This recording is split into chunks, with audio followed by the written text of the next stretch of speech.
Bienvenue dans Petite Histoire de la Chine ancienne, le podcast qui explore la richesse de la culture chinoise à travers de courtes histoires.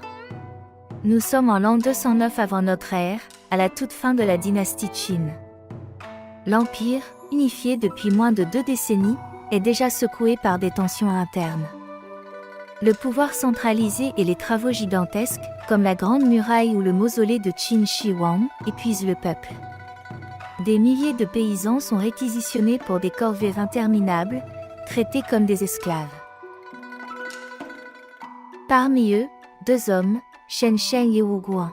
Ils sont à la tête d'un petit groupe de paysans, mobilisés pour aller défendre la frontière nord contre les Xiongnu. Mais sur le chemin, la pluie les retarde. Un simple contretemps, et pourtant, cela pourrait leur coûter la vie.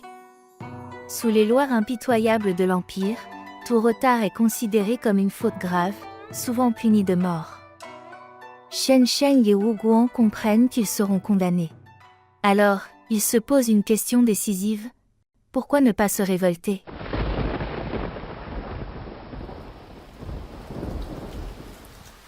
Dans une nuit, humide et tendue, au cœur d'une auberge abandonnée, Shen Sheng et Wu Guan réunissent quelques compagnons de confiance. Wu Guan regarde les visages marqués de fatigue autour de lui, puis prend la parole, d'une voix grave. Aujourd'hui, fuir, c'est mourir. Se révolter, c'est aussi mourir. De toute façon, c'est la mort, alors n'est-il pas préférable de mourir pour le pays ? Un silence suit. Puis Shen Sheng murmure. Le peuple souffre depuis trop longtemps sous le joug des Qin. Ses yeux brillent d'une lumière nouvelle. Il se redresse lentement, et en regardant chaque homme droit dans les yeux, lance cette question fulgurante. Les nobles, les généraux, les ministres, sont-ils nés pour l'être ?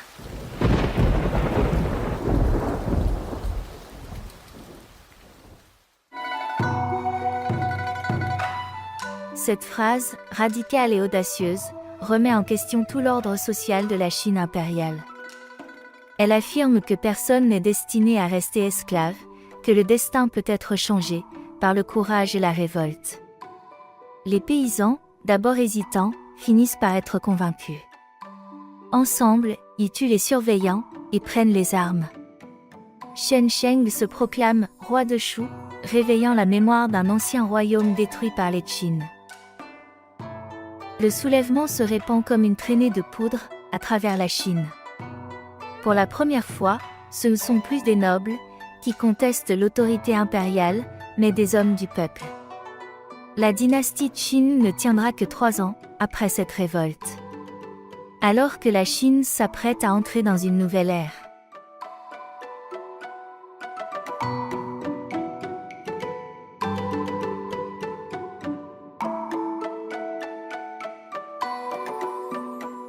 Merci de votre écoute.